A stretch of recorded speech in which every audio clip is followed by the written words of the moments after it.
আপনার তো আবার এলাচ দেওয়া চা পছন্দ, ঠিক যেমনটা আপনার দাসী ফুলমতি বানিয়ে দিত, তাই না? বেচারি বড় বিশ্বাস করতো আপনাকে। তু- তুমি তুমি কি করে জানলে? চাওয়ালা কোনো উত্তর না দিয়ে শুধু হাসে। রায়বল্লভের চোখ ভয়ে বিস্ফারিত হয়ে যায়, তার কপাল দিয়ে ঘাম ঝরতে থাকে।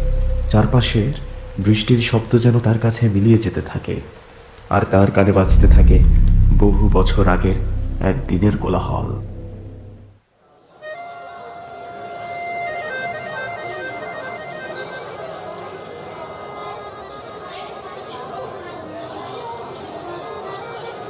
কি হলো তোমার? ট্রেন তো প্রায় এসে গেল।